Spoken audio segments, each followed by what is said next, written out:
إن الحمد لله نحمده ونستعينه ونستغفره ونعوذ بالله من شرور أنفسنا ومن سيئات أعمالنا من يهده الله فلا مضل له ومن يضلله فلا هادي له وأشهد أن لا إله إلا الله وحده لا شريك له وأشهد أن محمدًا عبده ورسوله أعوذ بالله السميع العليم من الشيطان الرجيم من حمزه ونفخه ونفثه يا أيها الذين آمنوا اتقوا الله حق تقاته ولا تموتن إلا وأنتم مسلمون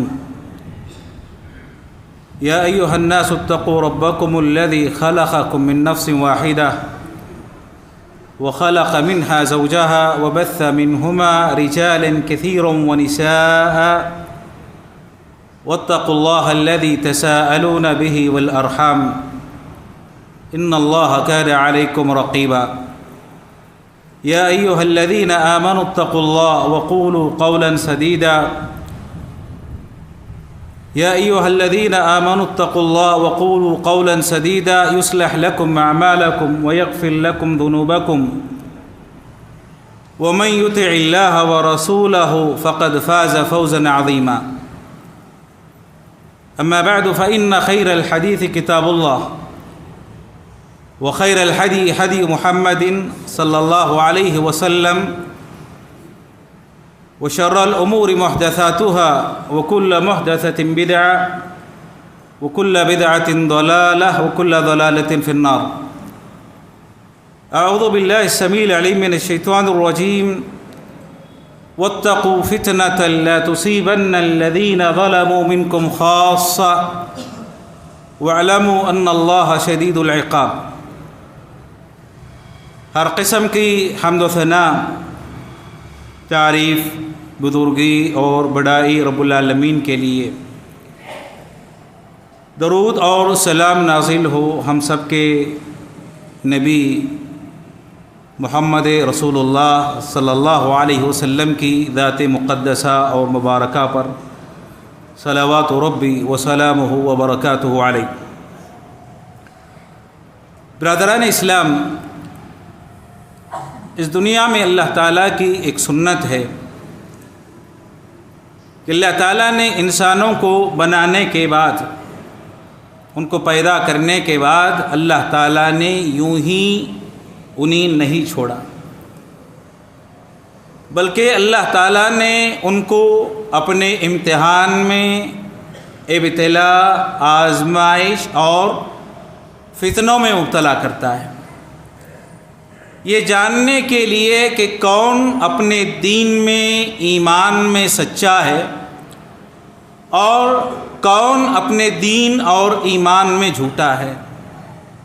ایمان کی پختگی، یقین، عمل پیہم اور ساتھ میں ایمان کی کمزوری کو معلوم کرنے کے لیے اللہ تعالیٰ نے دنیا میں ابتلا، آزمائش اور فتنوں کو رکھا ہے۔ یہ جو فتنے دنیا میں آتے ہیں یہ کوئی نئے نہیں، بلکہ قدیم زمانے سے یہ فتنے پائے جاتے ہیں، لیکن کامیاب وہ انسان ہے، خوش نصیب وہ بندہ ہے جو امتحان میں کھرا اترتا ہے، کامیابی حاصل کرتا ہے اور جنت کا حقدار بن جاتا ہے۔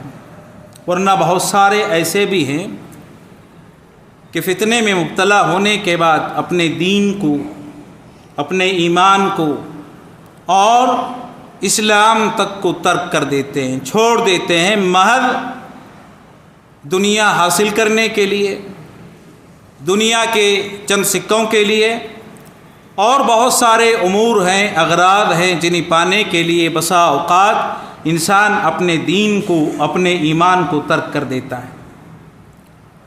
یہ جو فتنے نازل ہوتے ہیں انسانوں پر، یہ فتنے اللہ کے نبی علیہ السلام نے ان فتنوں سے امت کو ڈرایا، آپ نے تنبیہ کی اور ان سے بچانے کے لیے آپ صلی اللہ علیہ وسلم نے اپنی احادیث میں ان فتنوں کی خطرناکی کیا ہوتی ہے اس کو بیان کیا۔ آپ نبی علیہ السلام کی احادیث کا مطالعہ کر لیں۔ صحابی فرماتے ہیں کہ پیارے رسول صلی اللہ علیہ وسلم ایک مرتبہ کھڑے ہوئے، آپ نے دنیا قائم ہونے سے لے کر قیامت واقع ہونے تک جو حالات تھے وہ آپ نے بیان کیے۔ کسی کو یہ چیزیں یاد رہ گئیں اور کوئی بھول گیا، لیکن جتنے فتنے قیامت تک آنے والے ہیں، واقع ہونے والے ہیں، ہر فتنے سے اللہ کے نبی علیہ السلام نے امت کو آگاہ کیا، چاہے فتنہ چھوٹا ہو یا بڑا ہو۔ آپ صلی اللہ علیہ وسلم نے ان کی نشاندہی کی اور آپ نے فرمایا کہ میں تمہارے گھروں کے درمیان فتنوں کو ایسے واقع ہوتے ہوئے دیکھ رہا ہوں جیسے کہ بارش کے قطرات تمہارے گھروں کے درمیان محلوں میں گرتے ہیں، واقع ہوتے ہیں۔ بارش کے قطرات کی طرح گھروں میں فتنے داخل ہوتے ہوئے دیکھ رہا ہوں۔ اور آپ صلی اللہ علیہ وسلم نے فرمایا کہ یہ جو فتنے آئیں گے قیامت تک، یہ فتنے انتہائی تاریک ہوں گے۔ انسان بسا اوقات تاریکی میں راستے کا تعین نہیں کر سکتا، راستہ پہچان نہیں پاتا کہ مجھے کدھر جانا ہے، کدھر جانے سے میں اپنی منزل مقصود تک پہنچ سکتا ہوں۔ اسی طریقے سے جب فتنے آتے ہیں انسان صحیح اور غلط کی تمیز ختم کر دیتا ہے، عقلیں ماند پڑ جاتی ہیں، سوچنے اور سمجھنے کی صلاحیت ختم ہو جاتی ہے۔ آپ نے تاریکی سے مشابہت دی کہ یہ فتنے تاریک ہوں گے، انسان کی صلاحیتیں ختم ہو جاتی ہیں۔ اور اللہ کے نبی علیہ السلام نے سب سے بڑے فتنے سے آگاہ کیا کہ قیامت تک جتنے فتنے واقع ہونے والے ہیں، اگر سب سے بڑا کوئی فتنہ ہے علی الاطلاق، دنیا پیدا ہونے سے لے کر قیامت واقع ہونے تک سب سے بڑا فتنہ دجال کا فتنہ۔ دجال اپنی مہارتیں، اپنا مکر، اپنا فریب لوگوں کے سامنے ظاہر کرے گا۔ بہت سے لوگ اس کے مکر کا شکار ہو جائیں گے، اپنے دین کو ترک کر دیں گے، اپنے دین کو چھوڑ دیں گے۔ اور پیارے رسول صلی اللہ علیہ وسلم اپنے آپ کو، اپنی امت کو فتنوں سے بچنے کے لیے کہا کرتے تھے کہ فتنوں سے اللہ کی پناہ مانگو، اللہ کی پناہ طلب کرو۔ تعوذوا باللہ من الفتن ما ظہر منہا وما بطن، کہ لوگوں اللہ کی پناہ طلب کرو فتنوں سے، چاہے وہ ظاہری ہوں یا خفیہ ہوں، باطنی ہوں۔ صحابہ فرماتے ہیں کہ نبی علیہ السلام کی یہ حدیث سننے کے بعد، یہ ترغیب جاننے کے بعد ہم فتنوں سے اللہ کی پناہ مانگتے، پناہ طلب کرتے اور کہتے اعوذ باللہ من الفتن ما ظہر منہا وما بطن۔ ام المومنین عائشہ صدیقہ رضی اللہ تعالی عنہا بیان کرتی ہیں، فرماتی ہیں کہ پیارے رسول صلی اللہ علیہ وسلم ایک ذکر، ایک دعا بہت زیادہ آپ پڑھا کرتے تھے، بہت زیادہ استعمال کیا کرتے تھے۔ یا مقلب القلوب ثبت قلبی علی دینک، اے دلوں کو پھیرنے والے میرے دل کو اسلام پر، ایمان پر ثابت قدم رکھنا۔ صحابہ نے سوال کیا، پوچھا کہ یا رسول اللہ آپ اس ذکر کا بہت زیادہ اہتمام کرتے ہیں، کیا آپ کو خوف ہے کہ کہیں ہم دین سے نہ پھر جائیں، دین سے پلٹ نہ جائیں؟ کیا آپ ڈرتے ہیں؟ کیا خوف کھاتے ہیں؟ تو نبی علیہ السلام نے فرمایا کہ ہاں مجھے خوف ہے کہ ایک مسلمان کہیں اپنے دین سے، اپنے ایمان سے پھر نہ جائے، کہیں کافر نہ ہو جائے۔ اس کی وجہ نبی علیہ السلام نے بیان کرتے ہوئے کہا کہ دنیا کے سارے انسانوں کے دل رب کی دو انگلیوں کے درمیان ہیں، یقلبھا کیف یشاء، اللہ جیسے چاہتا ہے پھیر دیتا ہے۔ جیسے چاہتا ہے پلٹ دیتا ہے۔ اور آپ نے فرمایا کہ آدمی صبح مومن ہے لیکن شام سے پہلے کافر ہو سکتا ہے، شام میں کافر ہے، صبح سے پہلے ایمان والا ہو سکتا ہے۔ اسی لیے اس ذکر کا بہت زیادہ میں اہتمام کرتا ہوں، یا مقلب القلوب ثبت قلبی علی دینک۔ میرے محترم مسلمان دوستو، آج ہم جن حالات میں زندگی گزار رہے ہیں، بہت سارے فتنے ہیں، بہت ساری آزمائشیں ہیں، بہت سارے امتحان ہیں، ابتلا ہیں، لیکن کیا ان حالات میں ہم نے اپنے دین کو، اپنے ایمان کو محفوظ کیا؟ ان فتنوں سے بچنے کی کوئی تدبیر کی؟ میرے محترم مسلمان دوستو، سب سے بڑا جو فتنہ آج ہمارے سامنے ہے، انسان کے شرک میں، کفر میں مبتلا ہو جانے کا فتنہ، ارتداد کا ایک فتنہ ہے، ایک لہر ہے۔ آج مسلم نوجوانوں کو آپ دیکھ لیں، ان کی خواتین کا جائزہ لے لیں، صبح شام ہم خبریں سنتے ہیں کہ فلاں جگہ فلاں مسلم لڑکی نے غیروں سے شادی کر لی، اپنا ایمان ترک کر دیا، اپنا ایمان چھوڑ دیا۔ شرک کا فتنہ ہے، ارتداد کا فتنہ ہے، اور یہ فتنہ آج ہماری اپنی جماعت کو چیلنج دے رہا ہے۔ ہماری اپنی جماعت کے نوجوان، اپنی جماعت کے افراد شعوری یا غیر شعوری طور پر اس فتنے کا شکار ہو رہے ہیں۔ پیارے رسول صلی اللہ علیہ وسلم اس فتنے سے آگاہ کرتے ہوئے آپ نے فرمایا تو اللہ تقوم الساعہ، قیامت اس وقت تک قائم نہیں ہوگی جب تک کہ میری امت کے کچھ افراد بتوں کی پوجا نہ کرنے لگیں۔ میری امت کے کچھ افراد جب تک بتوں کی پوجا نہ کرنے لگیں تب تک قیامت واقع نہیں ہوگی۔ اور آپ نے یہ بھی فرمایا قیامت اس وقت تک قائم نہیں ہوگی جب تک میری امت کے کچھ افراد مشرکوں سے نہ مل جائیں، مشرکوں کے ساتھ دینے نہ لگیں، قیامت اس وقت تک قائم نہیں ہوگی۔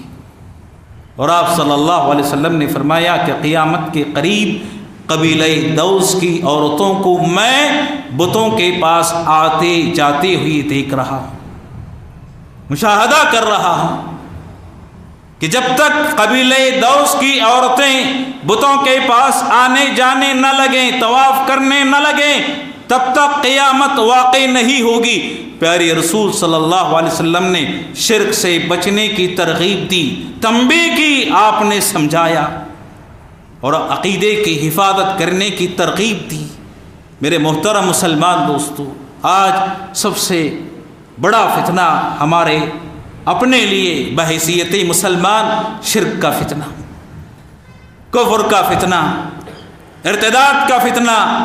اس فتنے کا مقابلہ کرنے کی آج ہمیں ضرورت ہے۔ عقائد میں آج ہمارے بگاڑ ہے، بسا اوقات شرکیہ اعمال آج ہم توحید کا نام لے کر انجام دیتے ہیں، کہیں عقیدے کے فساد آج سنت کے نام پر ہمارے اندر در آیا ہے۔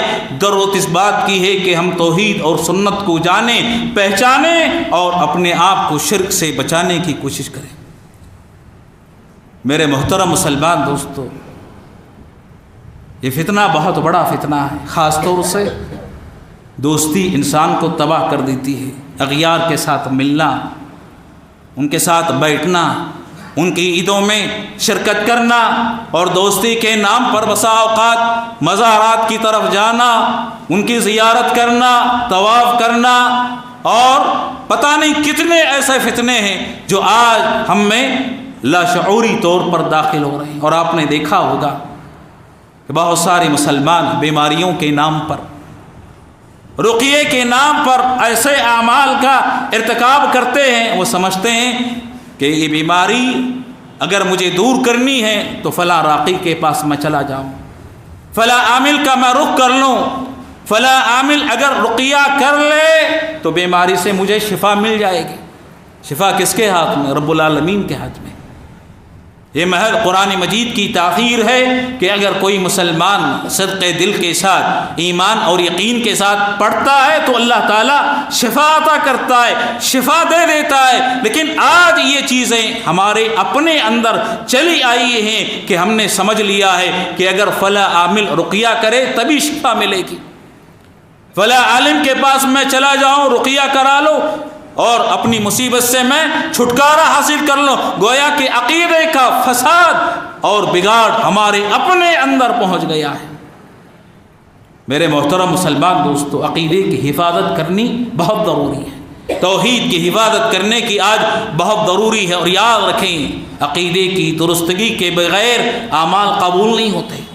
عقیدے کی درستگی کے بغیر کوئی آدمی جنت میں داخل نہیں ہوتا، عقیدے کی درستگی کے بغیر کوئی آدمی اپنے آپ کو جہنم سے بچا نہیں سکتا۔ اسی لیے پیارے رسول صلی اللہ علیہ وسلم کی دعوت کا آغاز توحید سے تھا اور دعوت کی انتہا توحید سے تھی، اور آپ صلی اللہ علیہ وسلم نے عقیدہ درست کرنے کے لیے اپنی ساری زندگی لگا دی۔ اللہ نے اسی عقیدے کو درست کرنے کے لیے کتابیں اتاری، اسی عقیدے کو درست کرنے کے لیے اللہ نے انبیاء اور رسولوں کو مبعوث کیا۔ یاد رکھیں کہ یہ عقیدہ جب انسان کے پاس درست ہوتا ہے اور اس درست عقیدے کو لے کر انسان دنیا سے رخصت ہوتا ہے تو گویا کہ وہ حالت عبادت میں دنیا کو خیر آباد کہہ رہا ہے، دنیا سے رخصت ہو رہا ہے۔ لوگ یہ سمجھتے ہیں کسی انسان کا حالت نماز میں انتقال ہو جائے بہت بڑا خیر کا کام، حسن خاتمہ کی علامت نشانی۔ کسی کا انتقال حالت روزہ میں ہو جائے، کسی کا انتقال حج کرتے ہوئے ہو جائے تو وہ سمجھتے ہیں کہ بڑا خوش نصیب بندہ تھا کہ اللہ تعالیٰ کی عبادت کرتے ہوئے سجدے کی حالت میں اس کی جان چلی گئی، اس کا انتقال ہو گیا، حج کرتے ہوئے اس نے دنیا کو خیر آباد کہہ دیا، روزے کی حالت میں اس کی موت واقع ہوئی۔ میرے محترم مسلمان دوستو، نماز عبادت ہے، سجدہ عبادت ہے، زکوٰۃ عبادت ہے، حج عبادت ہے اور روزہ عبادت ہے۔ ان حالت میں اگر انسان کا انتقال ہوتا ہے خیر کی نشانی ہے، لیکن ان سب سے بڑھ کر اگر دنیا میں کوئی اور عبادت ہے تو وہ لا الہ الا اللہ کی عبادت ہے۔ یہ وہ نیکی ہے کہ اس نیکی کو لے کر اگر دنیا سے کوئی رخصت ہوتا ہے تو اللہ تعالیٰ نے کہا کہ میں اس کو جنت عطا کروں گا اور جہنم سے نجات دوں گا۔ توحید کی نیکی لے کر دنیا میں سے جانا، رخصت ہونا،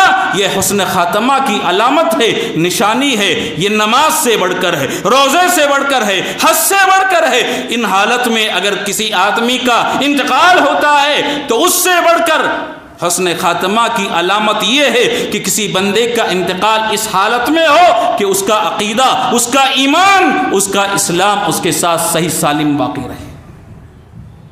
معتمر ابن سلیمان رحمہ اللہ بڑے محدث تھے، امام تھے۔ ایک مرتبہ گھر میں داخل ہوئے، چہرے پر غمی کے آثار ہیں، پریشانیوں کی علامتیں ظاہر ہیں۔ گھر میں داخل ہوئے تو باپ نے ان کے چہرے پر موجود علامتوں کا مشاہدہ کیا، سوال کیا، پوچھا کہ بیٹے کوئی تکلیف ہے، کوئی مصیبت ہے، کوئی پریشانی ہے؟ میں تمہارے چہرے پر پریشانی کی علامتیں دیکھ رہا ہوں، آثار کا ملاحظہ کر رہا ہوں، بات کیا ہے؟ بیٹے نے کہا کہ میرا سب سے عزیز دوست آج دنیا سے مجھ سے رخصت ہو گیا، جدا ہو گیا، اسی کا غم ہے، اسی کی پریشانی ہے۔ سلیمان ابن طرخان رحمہ اللہ نے سوال کیا، پوچھا امات علی السنہ، کیا ان کا انتقال سنت پر ہوا؟ کیا ان کا انتقال توحید پر ہوا؟ کہا کہ ہاں ان کا انتقال سنت پر ہوا ہے، توحید پر ہوا ہے، صحیح عقیدے پر ہوا ہے، بدعت میں کبھی ملوث نہیں تھے، شرک سے کبھی ان کا کوئی ناطہ نہیں تھا، توحید پر انتقال ہوا ہے، سنت پر انتقال ہوا ہے۔ تو باپ جواب دیتے ہیں، کہتے ہیں کہ بیٹا پریشان نہ ہو، غمی نہ کر، اللہ تعالیٰ کے پاس ان کے لیے بشارت ہے، خوشخبری ہے، اللہ تعالیٰ یقیناً ان کے ساتھ خیر کا معاملہ کرے گا۔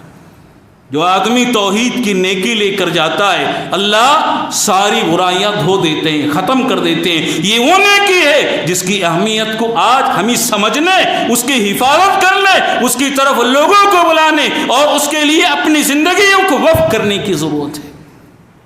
میرے دوستو، افسوس کے ساتھ کہنا پڑتا ہے کہ آج دعوتی میدان میں ہمارے جو اتجاہات ہیں بدل گئے ہیں، ہمارا رخ تبدیل ہو گیا ہے۔ آپ دیکھ لیں کہ آج سے 50 سال پہلے، 40 سال پہلے ہمارے جو اجتماعات ہوتے تھے ان کا مرکزی عنوان ہوا کرتا تھا توحید اور اتباع سنت۔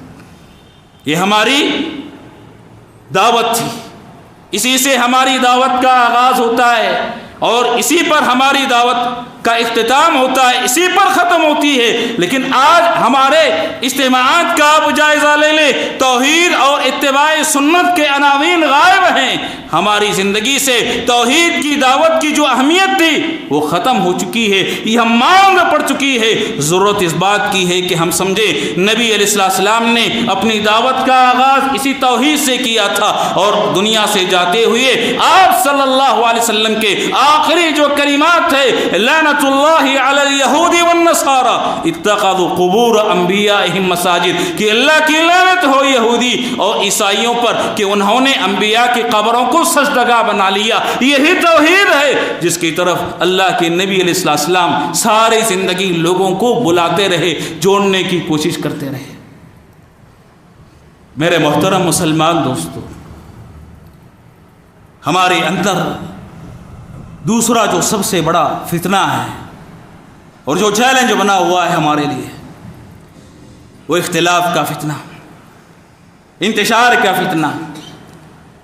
مسلمان آج فرقوں میں بٹے ہوئے ہیں، ان کے اندر اختلاف پایا جاتا ہے، انتشار پایا جاتا ہے۔ آج ضرورت اس بات کی ہے کہ مسلمان آپس میں متحد ہوں، ملیں، اس اختلاف کو ختم کریں۔ نبی علیہ السلام نے فرمایا الجماعۃ رحمہ والفرقۃ عذاب، کہ اجتماعیت اللہ کی ایک رحمت ہے، اختلاف، انتشار اور تفرقہ بازی اللہ کا ایک عذاب ہے۔ وفاق، اتفاق ہونا اللہ کی ایک رحمت ہے اور انتشار اللہ کا ایک عذاب ہے۔ ابن مسعود رضی اللہ عنہ فرمایا کرتے تھے، کہا کرتے تھے کہ اگر اختلاف کی صورت میں تمہیں دنیا کے نعمتیں میسر آتی ہیں اور اتفاق کی شکل میں تمہیں دنیا کی کوئی نعمت میسر نہیں آتی بلکہ کڑواہٹ جھیلنی پڑتی ہے، تو ابن مسعود رضی اللہ تعالیٰ عنہ فرمایا کرتے تھے کہ یہ کڑواہٹیں جو اتفاق کی شکل میں تمہیں میسر آتی ہیں وہ کڑواہٹیں تمہارے لیے بہتر ہے ان نعمتوں سے جو اختلاف کی صورت میں نعمتوں کی شکل میں تمہیں ملتی ہیں، حاصل ہوتی ہیں۔ اختلاف کر کے اگر کوئی نعمت انسان کو ملتی ہے، ایسی نعمت مسلمانوں کے لیے مصیبت ہے۔ ہو سکتا ہے انسان کا اپنا ذاتی فائدہ ہو جائے لیکن امت ختم ہو جائے گی، امت ڈوب جائے گی۔ لیکن اتحاد کیسے ہوگا؟ طریقہ کیا ہے اختلاف کو ختم کرنے کا؟ پیارے رسول صلی اللہ علیہ وسلم نے اپنی زندگی میں آگاہ کر دیا تھا، بتا دیا تھا کہ اتفاق کیسے ہوگا اور اختلاف کیسے ختم ہوگا۔ نبی علیہ السلام نے فرمایا تھا کہ تم میں کا جو آدمی میرے بعد زندہ رہے گا، زندگی پائے گا، بہت زیادہ اختلاف دیکھے گا، اور اختلاف کی صورت میں تمہیں کرنا کیا ہے؟ آپ صلی اللہ علیہ وسلم نے فرمایا علیکم بسنتی وسنت الخلفاء الراشدین المہدیین تمسکوا بها وعضوا علیہا بالنواجذ۔ میرے بعد جو اختلاف آئے گا اس سے بچنے کا طریقہ یہ ہے کہ میری سنت کو اور خلفاء راشدین کی سنت کو تم مضبوطی سے تھام لو، پکڑ لو۔ سنت کو جو آدمی مضبوطی سے پکڑ لیتا ہے اختلاف سے بچ جاتا ہے، اختلاف سے نجات پا جاتا ہے۔ میرے دوستو، اتفاق کا مطلب یہ نہیں کہ انسان اپنے عقیدے کو ترک کر دے، سنت کا جو جذبہ ہے اس کو ماند کر دے اور سنت کی مخالفت میں انکار کو ترک کر دے، چھوڑ دے۔ یہ اتفاق کا مطلب نہیں۔ آج ہم نے اتفاق کا مطلب کیا سمجھ لیا ہے کہ انکار منکر کو ختم کر دیا ہے۔ برائی ہم دیکھتے ہیں، برائیوں کا مشاہدہ کرتے ہیں تو برائیوں پہ نہ ٹوکیں، جو اچھائیاں ہیں ان کو رہنے دو۔ نماز پڑھتے ہیں، زکوٰۃ دیتے ہیں، روزہ رکھتے ہیں، حج کرتے ہیں، نبی ایک ہے، قرآن ایک ہے، فلاح ہے، فلاح ہے، یہ چیزیں مسلمان کے لیے باعث اتفاق ہے۔ لیکن اتفاق ان چیزوں پر قائم کرنے کے لیے ایک شرط رکھی جاتی ہے، کوئی کسی پر انکار نہ کرے، کوئی غلط چیز نظر آتی ہے نہ روکا جائے، نہ ٹوکا جائے، انکار منکر کا جذبہ ختم کر دیا جاتا ہے۔ ہمارے سامنے بدعتیں واقع ہوتی ہیں، کہتے ہیں کہ بدعتوں پہ نہ روکو نہ ٹوکو، سنت کی مخالفت ہوتی ہے، کہا جاتا ہے کہ سنت کی مخالفت پر انکار نہ کرو، کیا ہو جائے گا؟ مسلمان آپس میں بڑھ جائیں گے۔ وہ اتحاد کون سا، کس کام کا جو اتحاد سنت کو روند کر کیا جاتا ہے، سنت کو پامال کر کے جو اتحاد کیا جاتا ہے، وہ کس کام کا، کون سا کام آئے گا؟ اور کیا اس سے اسلام کا غلبہ ہوگا؟ میرے محترم مسلمان دوستو، آج ہماری جماعت کے افراد جو چیز مشاہدے میں آ رہی ہے کہ اپنی جماعت کو چھوڑ کر ایسی جماعتوں سے اپنا انتساب کرتے ہیں، ایسی جماعتوں سے کام کرنے لگتے ہیں جن کا منہج خراب ہے، جن کا عقیدہ خراب ہے، اور یقین ہے کہ ان کے عقیدے میں بگاڑ پایا جاتا ہے، ان کے ساتھ اتحاد کر کے دین کا، دعوت کا، توحید کا کام کرنا چاہتے ہیں۔ میرے محترم مسلمان دوستو، بدعتی کی صحبت بسا اوقات انسان کو بدعتی بنا دیتی ہے، مشرک کی صحبت بسا اوقات انسان کو مشرک بنا دیتی ہے۔ سنت کو ترک کر کے جو اتحاد قائم ہوگا اس سے کوئی اچھا اور خیر کا نتیجہ برآمد نہیں ہوگا، اس کے ثمرات اچھے نہیں ہوں گے۔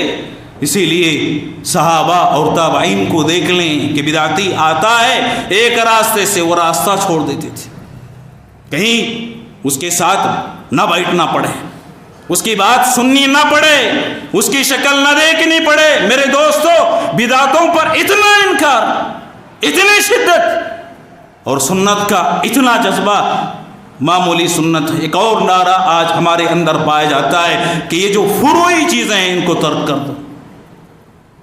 کوئی چیز سنت سے ثابت ہوتی ہے، رفع الیدین سنت سے ثابت ہے، متواتر حدیثیں ہیں، آمین بالجار سنت سے ثابت ہے، کہتے ہیں کہ یہ فروعی مسائل ہیں، ان کو ترک کر دو، چھوڑ دو، اس پہ انکار نہ کرو۔ جو چیز سنت سے ثابت ہوتی ہے وہ فرعی مسئلہ ہے، چھوٹا مسئلہ ہے۔ یہ مسئلہ کس نے بیان کیا؟ رفع الیدین جو اللہ کے نبی علیہ السلام نے سنت میں بیان کیا، اس کو بیان کرنے والا کون؟ شریعت قرار دینا والا کون؟ رب العالمین۔ اللہ نے اس کو شریعت بنایا، رب نے اس کو سنت بنایا۔ وما ينطق عن الهوى ان هو الا وحی یوحى، یہ نبی اپنی طرف سے کچھ نہیں کہتے، جو کچھ کہتے ہیں وہ اللہ کی وحی ہے، اللہ کا پیغام ہے۔ رفع الیدین سنت ہے، پیارے رسول صلی اللہ علیہ وسلم نے اپنی سنت میں بیان کیا، اس کو سنت قرار دینے والے ذات اللہ تعالیٰ کی۔ میرے دوستو، آپ ایک ایک سنت کو نکالتے جائیں گے، دین میں کیا باقی بچے گا؟ ایک ایک سنت کو یہ کہہ کر کہ یہ سنت معمولی ہے، یہ سنت ہلکی ہے، اس کو ترک کر دو، چھوڑ دو۔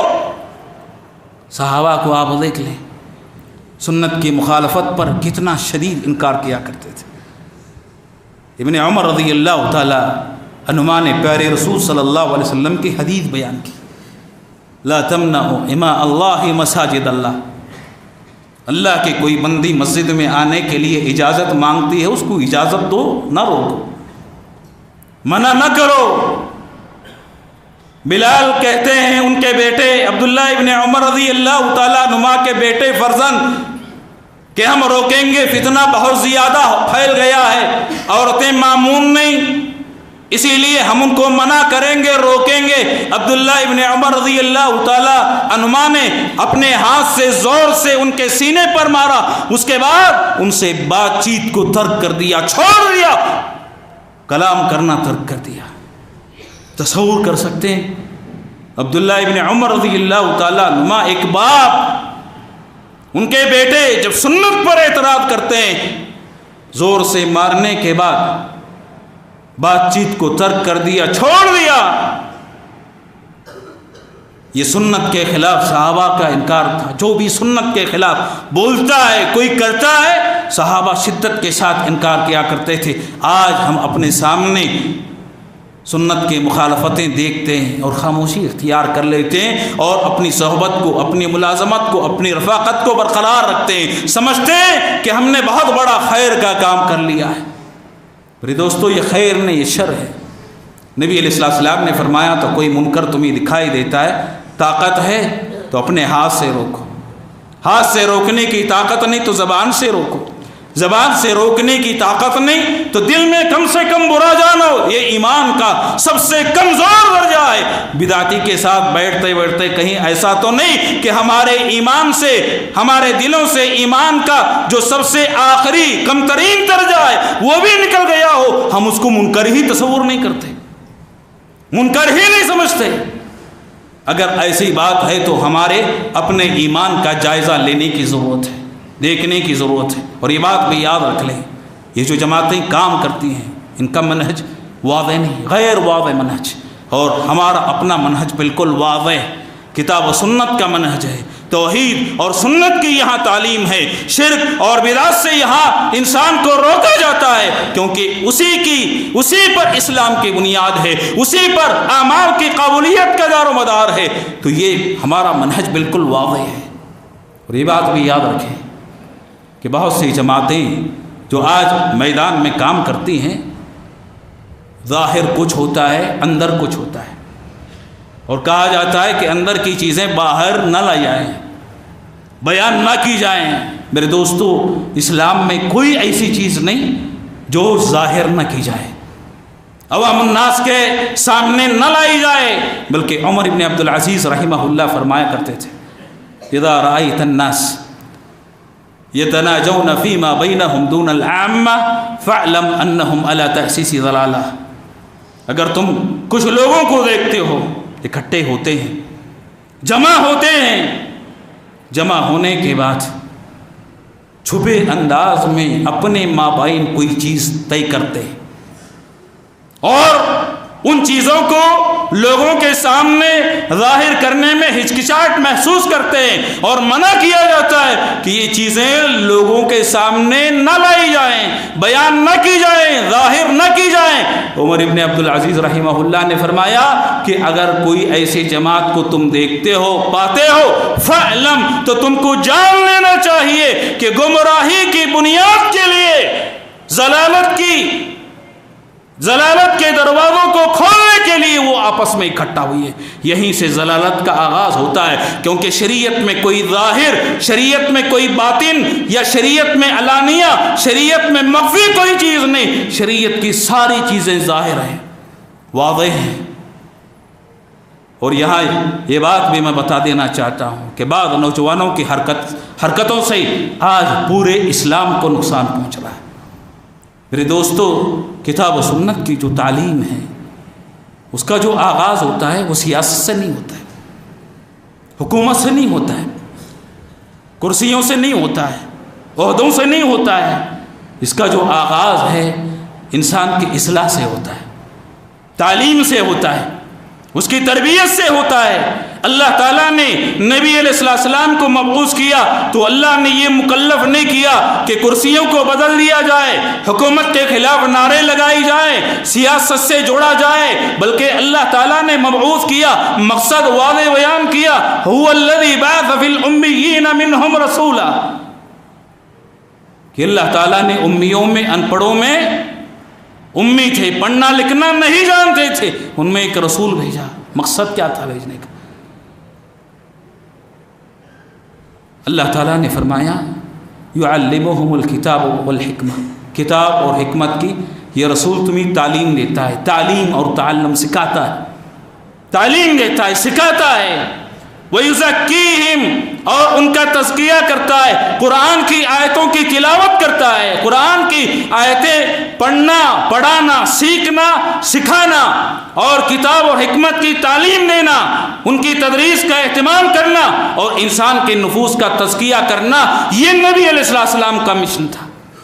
یہ نہیں کہ آپ سڑکوں پہ نکل جائیں، مظاہرات کریں، انسانوں کا خون بہائیں، یہ اس کی اسلام تعلیم نہیں دیتا، اس کی طرف نہیں بلاتا، بلکہ میرے محترم مسلمان دوستو، ایک انسان کا خون، مسلمان کی جان کی حفاظت کرنا کعبۃ اللہ کی تعظیم سے زیادہ بڑھ کر ہے۔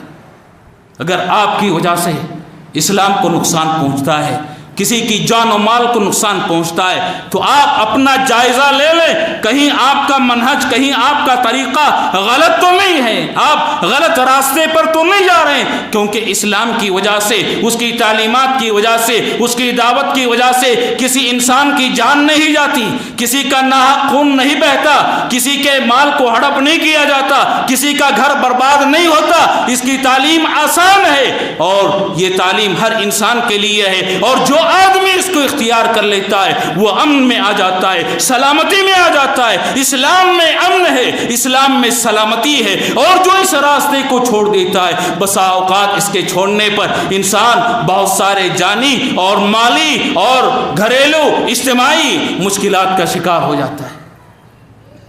اسی لیے عمر بن عبدالعزیز رحمہ اللہ فرمایا کرتے تھے، آج کسی بھی جماعت، کسی بھی منہج سے یا کسی اور پلیٹ فارم سے کام کرنے سے پہلے ہم کو سوچ لینا چاہیے کہ کیا یہ منہج، یہ جماعت صحیح ہے، اس کا عقیدہ صحیح ہے، اس کا منہج کتاب اور سنت کے مطابق ہے۔ جب تک اس کا جائزہ نہ لے لیں تب تک آپ اس کے ساتھ جڑ نہیں سکتے، اس کے ساتھ مل نہیں سکتے، اور اگر ملتے ہیں تو آپ خطرے میں ہیں، آپ گمراہی میں ہیں، آپ ضلالت میں، چاہے آپ اپنے آپ کو نیکی پر سمجھیں، ہدایت پر سمجھیں۔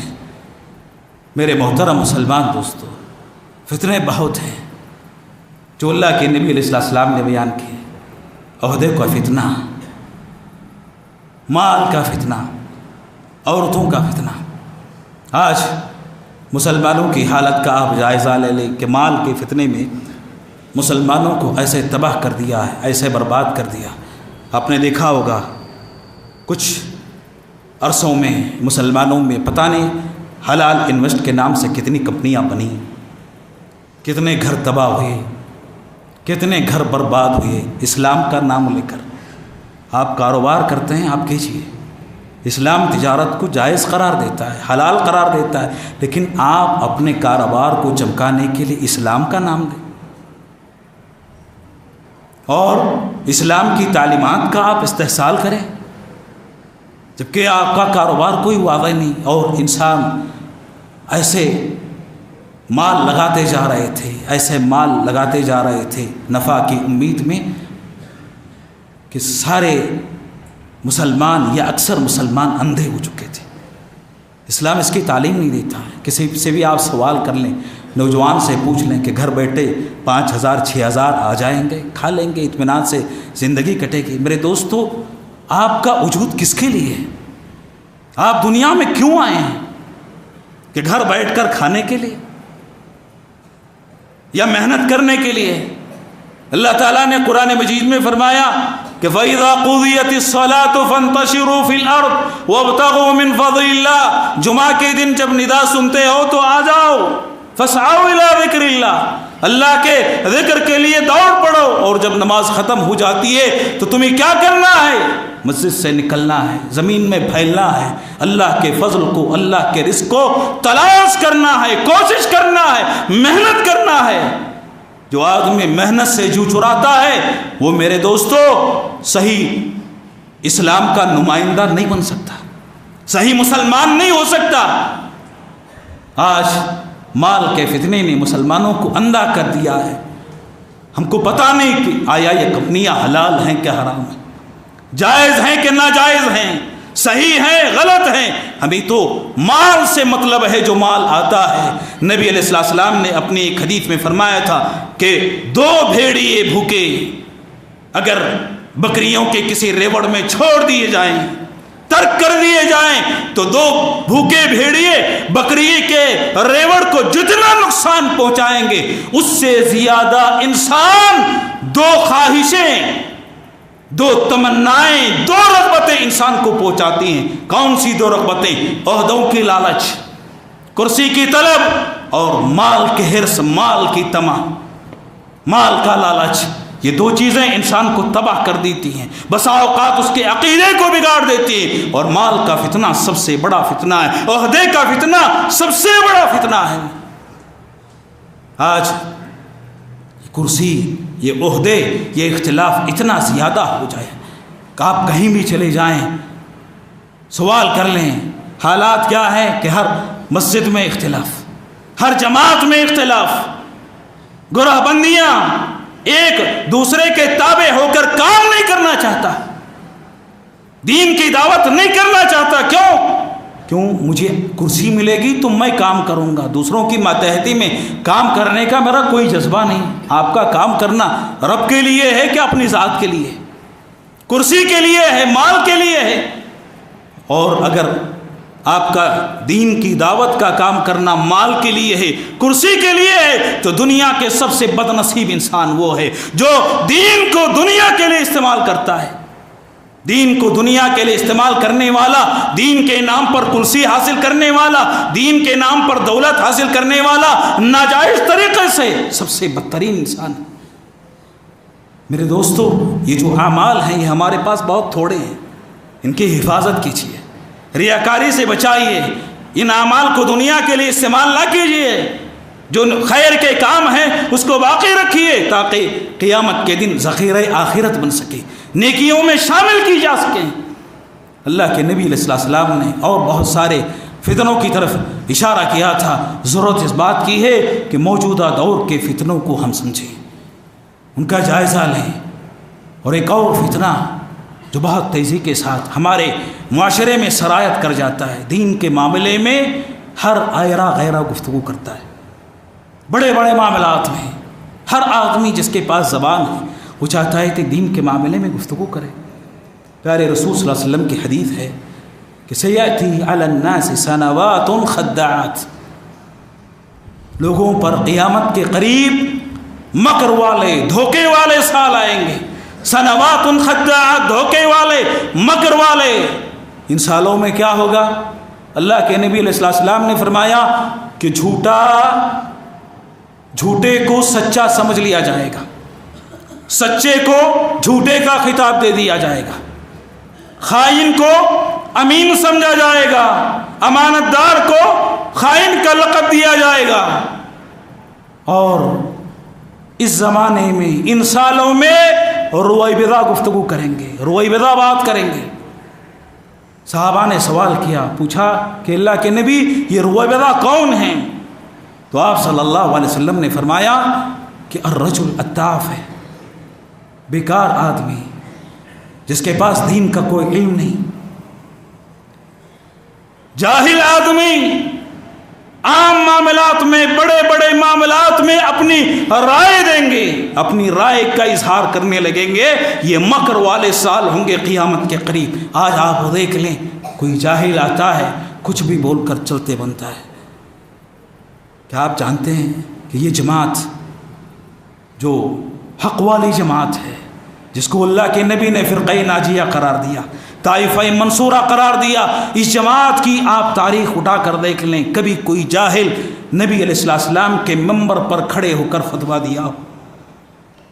ہم نے اپنی آنکھوں سے وہ دن بھی دیکھ لیا کہ ایک جاہل آتا ہے جمعہ کے دن جس کو دین کا کوئی علم نہیں، نبی علیہ السلام کے منبر کو خطبے کے لیے استعمال کرتا ہے۔ کیا یہ رویبضہ نہیں جو دینی معاملات میں گفتگو کرنے والے، دینی معاملات میں اپنی رائے دینے والے؟ میرے دوستو، فتنوں کے اس دور میں اپنے دین کی حفاظت کے لیے، اپنے منہج عقیدے کی حفاظت کے لیے بہت ساری جدوجہد کرنے کی ضرورت ہے۔ اور یہ جدوجہد اللہ تعالیٰ کی مدد کے بعد انسان کی اپنی کوشش سے ہوتی ہے، اپنی محنت سے ہوتی ہے، اور اللہ تعالیٰ سے انسان پناہ مانگے، ان فتنوں سے بچنے کے لیے، لیکن ساتھ میں دین کا علم حاصل کرے، لوگوں کی تربیت کرنے کی کوشش کرے۔ تزکیہ اور تربیت اور علم یہی وہ راستہ ہے جو انسان کو نجات تک پہنچا سکتا ہے، دنیا اور آخرت میں کامیابی عطا کر سکتا ہے۔ رب کریم سے دعا ہے کہ اللہ تعالی ہم تمام مسلمانوں کو جب تک دنیا میں زندہ رکھے ایمان اور مسلمان بنا کر، صحیح عقیدہ اور سنت والا بنا کر اللہ تعالیٰ زندہ رکھے۔ موت دے تو اللہ توحید اور ایمان پر موت عطا فرمائے، حسن خاتمہ اللہ تعالیٰ نصیب فرمائے، سوء خاتمہ سے بچائے، جنت میں جگہ عطا فرمائے، جہنم اور قبر کے عذاب سے محفوظ رکھے، آمین۔ وآخر دعوانا الحمد للہ رب العالمین۔